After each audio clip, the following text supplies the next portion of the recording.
हजारो गुन्हे घ्यायला मी तयार आहे.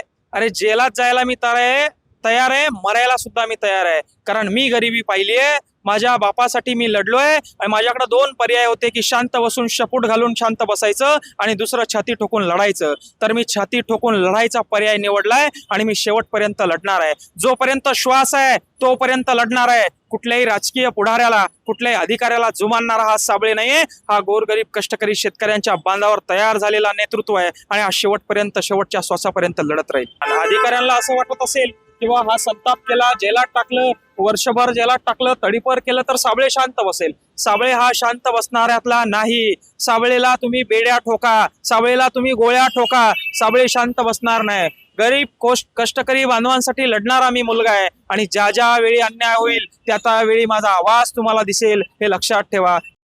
देशभरामध्ये SIR चा उपक्रम राबवला जातोय. नवीन मतदान जे काय आहे ते नोंदणीच्या तपासणी केली जाते आणि ही सगळी प्रक्रिया देशभरात सुरू असली तशीच प्रक्रिया राज्यात होतीये, त्याचप्रमाणे जिल्ह्यात देखील होतीये. आणि या सगळ्या प्रक्रियेची जबाबदारी शिक्षकांवर दिली असल्यामुळे याचा काही अंशी परिणाम शिक्षण व्यवस्थेवर होतोय. अनेक शाळांमध्ये शिक्षक अनुपस्थित राहत असल्याचा प्रकार आणि तक्रारी समोर येत आहेत. आणि अशीच एक तक्रार छत्रपती संभाजीनगरच्या फुलंब्री तालुक्यात असलेल्या गेवराई पायगावचे सरपंच मंगेश साबळे यांनी केली होती. आणि ही तक्रार करत असताना त्यांनी थेट जिल्हाधिकारी कार्यालयामध्ये जाऊन जिल्हाधिकाऱ्यांना आव्हान दिलं होतं, त्यांचा एकेरी उल्लेख केला होता. आणि या सगळ्या प्रकरणानंतर त्यांच्यावर गुन्हा दाखल झाला होता. गुन्हा दाखल झाल्यानंतर त्यांची कोठडीत रवानगी करण्यात आली होती. मात्र ते प्रकरण संपत नाही, तोच त्यांच्यावरती जिल्हा परिषदेच्या सीओना अडवणूक करून त्यांना अरेरावीची भाषा केल्याप्रकरणी त्यांच्यावर दुसरा गुन्हा दाखल झाला होता. ही सगळी प्रक्रिया झाल्यानंतर आता मंगेश साबळे यांना 6व्या दिवशी त्यांची सुटका झाली आहे आणि या संदर्भात आपण त्यांच्याशी बातचीत करणार आहे. स्वतः मंगेश साबळे आपल्यासोबत आहेत. काय सांगाल, 6 दिवस तुम्हाला थांबावं लागलं? 6 दिवस थांबावं लागलं हे मी समाजासाठी उचललेलं पाऊल, याची मला मोजावं लागलेली किंमत आहे. मी माझ्या लेकरांसाठी भांडत नव्हतो, तर गोरगरीब कष्टकरी बांधवांच्या लेकरांसाठी भांडत होतो. हा माझा आवाज नव्हता, तर हा गोरगरीब कष्टकरी बांधवांच्या लेकरांचा आवाज होता. आणि तो आवाज उचलण्याचा बदला, तो आवाज उचलण्याची किंमत या ठिकाणी मला 6 दिवस तुरुंगात राहून चुकवावी लागलेली आहे. एकंदरीत तुम्ही जी मागणी होती ती म्हणजे विद्यार्थ्यांसाठीची मागणी होती की विद्यार्थ्यांचं नुकसान होतंय, हे सगळं होतंय. तर ह्याच्या म्हणजे जनतेच्या मागण्यांसाठी जर का एवढी गंभीर कारवाई होत असेल तर काय काय वाटतं तुम्हाला? नाही, आमचं म्हणणं असं नव्हतं की शिक्षकांना काम देऊ नका. आमचं म्हणणं होतं की एका शाळेमध्ये 4-4 शिक्षकांना देऊ नका. 1 BLO असेल, एका शाळेमध्ये 2 BLO असेल, ठीक आहे. पण तुम्ही चकच आमचे 4-4 अर्ध्या डझन शिक्षक आमचे कामाला या ठिकाणी तुम्ही लावत असाल तर आमच्या लेकरांनी शिकायचं कसं? आज तुम्ही कलेक्टर झाला, मोठमोठाले अधिकारी झाला, तुम्ही देखील शिक्षण घेतलं ना. मग आमच्या शिक्षण व्यवस्थेचं कंबरडं मोडायचं का? आमच्या शिक्षण व्यवस्थेचा बाजार उठवायचा का? ही भावना कुठतरी या ठिकाणी होती, म्हणून या ठिकाणी हा आवाज उचलण्यात आला होता. पण तुमची मागणी जरी रास्त असली, जरी जनतेच्या हितासाठी असली, विद्यार्थ्यांच्या हितासाठी असली, तरी तुम्ही ज्या ठिकाणी ती मागणी करत होता ते जिल्हाधिकारी होते आणि जिल्हाधिकारी होण्यासाठी त्यांना एक मोठा अभ्यास करावा लागला होता. आणि अशा पदावर काम करत असणाऱ्या व्यक्तीच्या बद्दल तुम्ही एकेरी भाषेत बोलताय, जिल्हाधिकारी तुम नीचे आओ. तर हे शब्द वापरणं कितपत योग्य वाटते तुम्हाला?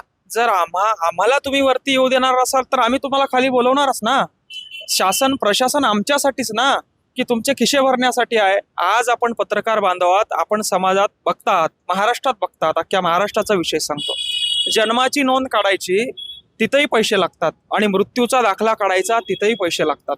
म्हणजे एवढा भ्रष्टाचार या राज्यामध्ये बोकाळलेला आहे. आणि अशामध्ये तुम्ही जो आवाज उचलणार त्याचा आवाज दाबण्याचं काम करणार.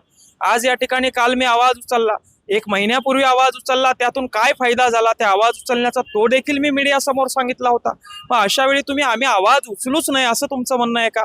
आज तुम्ही कलेक्टर आहात, एक जबाबदार अधिकारी आहात. उद्या तुम्ही साधे कपडे घालून एक तहसीलमध्ये जाऊन एका कागदावर सही आणून दाखवावी. सामान्य माणसाला तहसीलच्या 4-4 चक्रा माराव्या लागतात, तेव्हा कुठं त्याला सही द्यावं लागतं. मान्य तुम्ही सुशिक्षित आहात, मान्य जिल्ह्याचं सर्वोच्च पद तुमच्याकडे आहे, मात्र आमच्या देखील भावना, आमच्यासाठी ते पद तुम्हाला दिलेलं आहे. आमच्यासाठी तुम्ही त्या ठिकाणी AC मध्ये बसून, खुर्चीवर बसून काम करतायत. सामान्य जनता रस्त्यावर उन्हातान्हात काम करते आणि उन्हातान्हात काम करून टॅक्स भरून त्यांच्या मुलांना योग्य शिक्षण जरी देखील मिळत नसेल तर हे चुकीचं आहे. याच्या अगोदरही आम्ही आंदोलनं केले, याच्या अगोदरही बरेच आक्रमण आंदोलन झाले.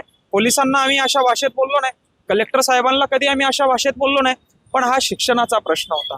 मी एका गावचा सरपंच आहे आणि माझ्या गावची शाळा व्यवस्थित चालावी, माझ्या लेकरांना व्यवस्थित शिक्षण भेटावं, मी तर म्हणतो आम्हाला काही देऊ नका, हे फुकटच्या रेवड्या वाटत्या त्या देऊ नका, आमच्या लेकरांना चांगलं शिक्षण द्या, बस आम्हाला काही लागत नाही. मी आज बोलतोय, माझ्यात बोलण्याची धमक आहे, मी शिक्षण घेतलं म्हणून बोलतोय आणि वारंवार बोलत राहणार. अशा किती वेळा मला जेलात टाकलं, किती धमक्या मला दिल्या, किती शिवीगाळ मला केली, मी थांबणार नाही. सामान्यासाठी उठलेला हा आवाज आहे आणि जेव्हा माझा श्वास थांबेल, जेव्हा माझं मृत्यू होईल, जेव्हा तुम्ही मला गोळ्या घालाल, तेव्हाच हा आवाज थांबेल. तसा हा आवाज थांबणार नाही, कारण कष्टकरी शेतकऱ्याच्या लेकराच्या जमिनीतून काळ्या मातीतून उठलेला हा आवाज आहे. हा शेवटच्या श्वासापर्यंत थांबणार नाही.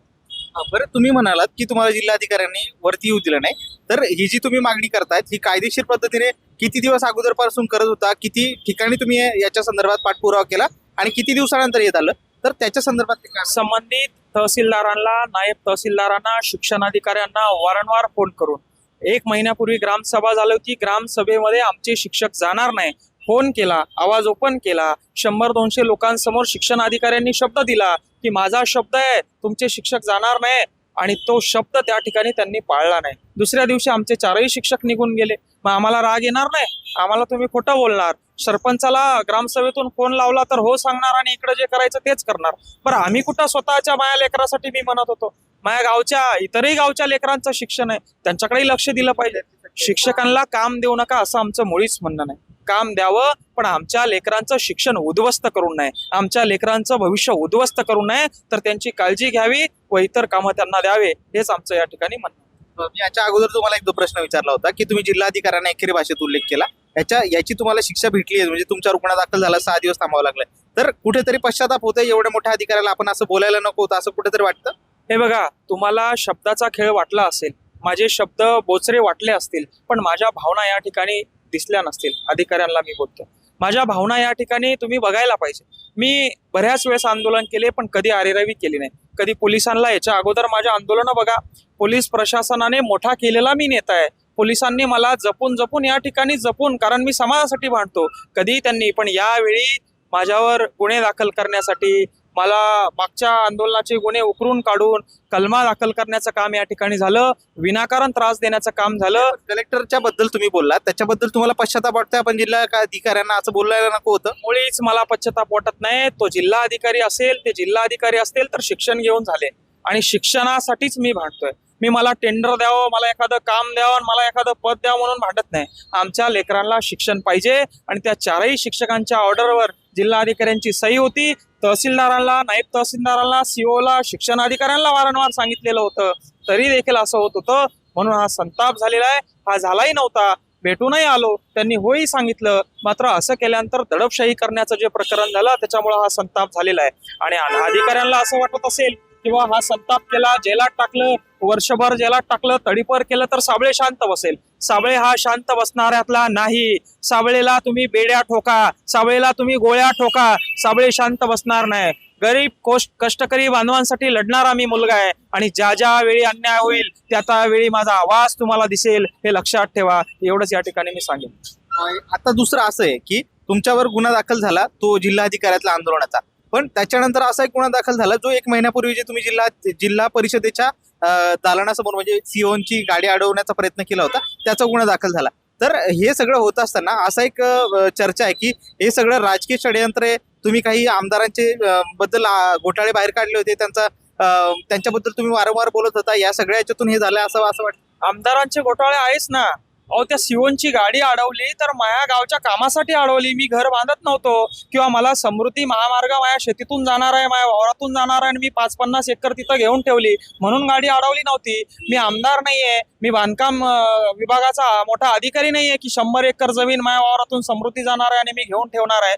आणि हे राजकारण करण्यासाठी, राजकीय षडयंत्रातून मला दाबण्यासाठी हे सगळं झालेलं आहे, याची मला कल्पना आहे. मात्र त्यांना असं वाटत असेल की आपण हे सगळं कोण करतंय, कोण, म्हणजे तुम्ही म्हणताय राजकीय, थेट नाव घ्या. नाव घेण्याचं काय, आता हे अतुल चव्हाण जे आहेत, अनुराधाताई जे आमदार आहेत, त्यांनी ज्या जमिनी घेऊन ठेवल्या, समृद्धी महामार्ग त्यांच्या रस्त्यातून जाणार आहे, 10-10 हजार कोटीच्या जमिनी आहे. गरीब शेतकऱ्याचा या ठिकाणी ते करणार नाही, पण या आमदारांच्या बांधकाम विभागाच्या अधिकाऱ्यांच्या वावरातून मात्र रस्ते जात आहे. हे काय एवढे समजणे एवढे आम्ही दूध खिळे नाही. आणि असा सामान्य माणूस जेव्हा त्यांच्या विरोधात आवाज उचलणार, मुळात त्यांच्या विरोधात हा आवाज नव्हता, आमच्या लेकरांच्या भविष्यासाठी आवाज होता.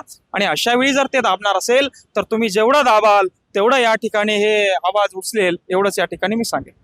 आता तुम्ही मागणी केली, तुमच्यावर गुन्हे दाखल झाले, तर अशी एक दबक्या आवाजात चर्चा आहे की आता मंगेश साबळेंना अद्दल घडली आणि यापुढे मंगेश साबळे आता किमान या गोष्टीपासून सावध होतील किंवा याच्यातून धडा शिकायला मिळाला असेल आणि इथून पुढे ते किमान अशी वर्तणूक करणार नाही असं म्हटलं जातं. अरे असे हजार आंदोलन केलेत, हजारो गुन्हे घ्यायला मी तयार आहे. अरे जेलात जायला मी तयार आहे, मरायला सुद्धा मी तयार आहे. कारण मी गरिबी पाहिली आहे, माझ्या बापासाठी मी लढलोय. आणि माझ्याकडे दोन पर्याय होते की शांत बसून शपूट घालून शांत बसायचं आणि दुसरं छाती ठोकून लढायचं. तर मी छाती ठोकून लढायचा पर्याय निवडलाय आणि मी शेवटपर्यंत लढणार आहे. जोपर्यंत श्वास आहे तोपर्यंत लढणार आहे. कुठल्याही राजकीय पुढाऱ्याला, कुठल्याही अधिकाऱ्याला जुमानणारा हा साबळे नाहीये. हा गोरगरीब कष्टकरी शेतकऱ्यांच्या बांधावर तयार झालेला नेतृत्व आहे आणि हा शेवटपर्यंत, शेवटच्या श्वासापर्यंत लढत राहील. इथून पुढची काय भूमिका असणार आहे आणि ज्या मागण्यांसाठी तुमचं आंदोलन झालं तर ते मागण्या पूर्ण झाल्यात का? पुढची काय भूमिका असणार? नक्कीच ज्या ज्या वेळी अन्याय होईल त्या त्यावेळी आवाज उचलेल. अरेरवी झाली असेल, शब्दाचा दुरुपयोग झाला असेल, पुढच्या वेळी लक्षात ठेवून आम्ही ते करू. मात्र शांत मुळीच बसणार नाही. कुणाच्या गरिमेला धक्का लावावा आमची अपेक्षा नव्हती, कुणाच्या पदाचा अपमान करावा अशी आमची अपेक्षा नव्हती. मात्र आमच्या भावना तुमच्या कानात पोहोचत नाही. तुम्ही बैरे होऊन लाख लाख, 2-2, 3-3 लाखाचा पगार घेतात, एसीच्या रूम मध्ये बसतात, काजू बदाम खातात. तुम्हाला आमच्या भावना समजत नाही. म्हणून दिलेली ती किंचाळी आवाज होता आणि तो आवाज तुमच्या कानात शेवटपर्यंत घुमत राहील. आताही जर का अन्याय झाला, निवेदनावर वारंवार सांगून जर का आमचं ऐकलं गेलं नाही तर अशाच पद्धतीनं तुम्हाला सुनावण्यात येईल, एवढंच या ठिकाणी मी सांगतो. नक्कीच. तर हे होते सरपंच मंगेश साबळे. आंदोलन हे सामाजिक कामासाठी होते, माझ्या गावातल्या विद्यार्थ्यांसाठी होते. हे करत असताना माझ्याकडून चुकीचे शब्द गेले असतील, मात्र ही काही शिक्षा दिली, जे काही गुन्हा दाखल झाला याच्यातून मंगेश साबळेंचा आवाज दाबला जाणार नाही. इथून पुढे जेव्हा अन्याय होईल तिथे अशाच पद्धतीने मी आंदोलन करेल असा इशारा त्यांनी दिलाय. सुशील राऊत, महाराष्ट्र टाइम्स, छत्रपती संभाजीनगर.